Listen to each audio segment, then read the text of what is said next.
السلام عليكم ورحمة الله وبركاته. اليوم راح نعمل لكم أحلى جوانح بانيه. أنا عملت وحدة وهلا راح أورجيكم إياهم. طريقتها كتير سهلة وبسيطة جرمة. بس شايفين هاي القطعة ليكوها تعملوا لها هيك. هالعملية هيك بتردوا بتكمشوها هيك. هاي الطريقة السهلة، في كذا طريقة. بعدين بتجولها من هون. طبعا أنا شلون ما كان فينا أجرمها، بس أنا بشانكم تعملوا لها هيك تكبسوها يا بتدقوها دق، بس كبسه صغيره بتصير يا سلام. وهذا اعمل لكم وحده ثانيه بحط عشان شايفين طلعوا. اقربكم الكاميرا شوي مشان هذا هو الجنح. شايفين هاي طبعا تستخدموا الجنح الثاني افضل من الجنح الاولاني. هي جنح شقفتين، شقفه مثل الفخدي بتعملوا له هيك تنزلوا فيها، واذا حابين تقلبوها هيك تمسكوها هيك كمان بتصير. تعملوا له هيك العمليه صارت. هلا بتكبسوها هيك هالكبسه. شايفينها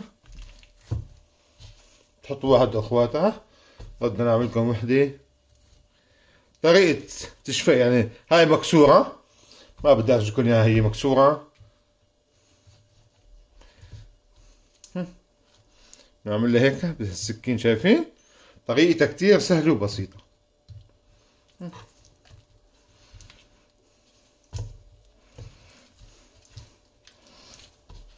حاولوا انه تطلع هيك مفرودة مشان تستوي بسرعة. شايفين هاي هيك على هذا الجنب، والجنب الكبير هيك بهالطريقة هيك.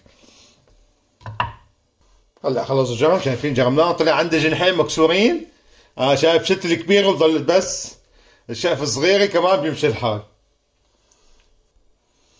هلا راح احط معلقة ملح صغيرة، يعني بزيادة، وبدي حتى اقل من معلقة.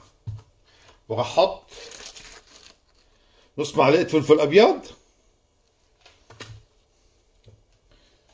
وراح احط ربع معلقة جنزبيل، وربع معلقة حبهال.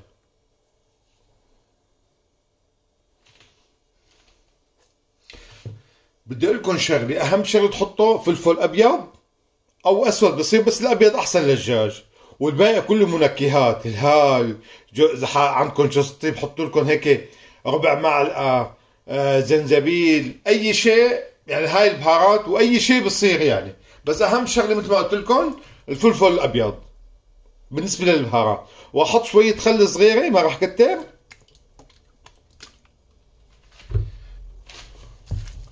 خلطهم هيك ببعضهم.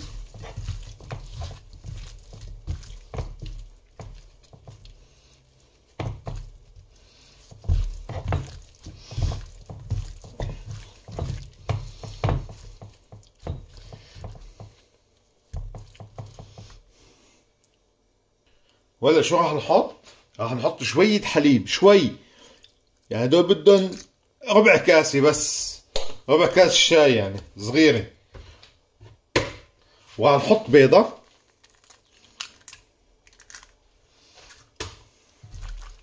طبعا كل مين له طريقته. هلا الحليب ليش بنحط للدجاج او مع البيض؟ لانه بيسحب كل الزنخة.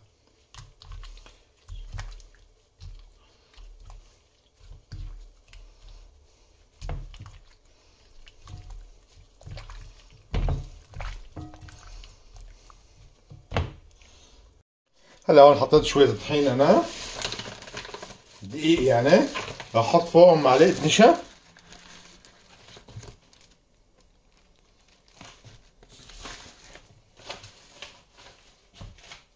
وراح احط شوية فلفل ابيض بقلب، يعني شي معلقة صغيرة تقريبا.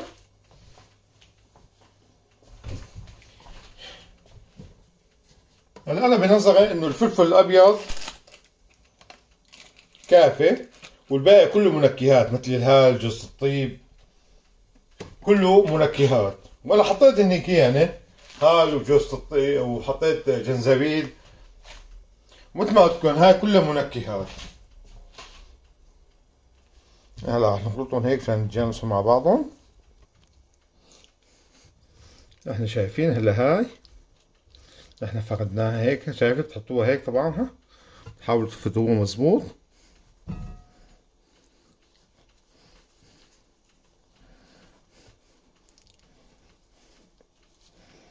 شايفين هيك بتكبسوها الكبس اللئيمة مثل ما بقولوا. حاولوا انتم عم تحطوها بطحين تفردوها شوي مشان تاخد.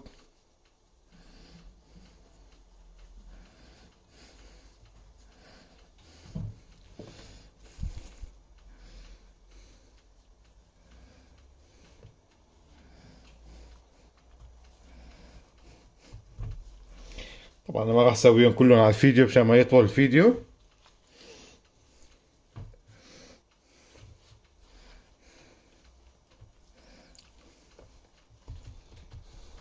وهلا صاروا جاهزين على القلي، هلا رح نقليهم ان شاء الله. عم نستنى بس الزيت ليحمى. طبعا الزيت كل مرة بقول لكم اياها ما لازم يحمى زيادة كأنكم عم تقلوا بطاطا، لازم يكون، لانه بس هيك بصيروا سود على فكرة، لا بيطلعوا مقرمشين ولا بيطلعوا لونهم ذهبي ولا شيء، بيطلعوا سود اذا حميتوا الزيت كثير. هلا راح نحطهم شوي شوي هيك. هاي الزيت لانه حامي ولانه بارد هيك احلى شيء. يعني اذا في عندكم ميزان لتقيسوا حرارة الزيت بكون احسن، لازم يكون 17 حماوة الزيت، بس هيك كثير تمام.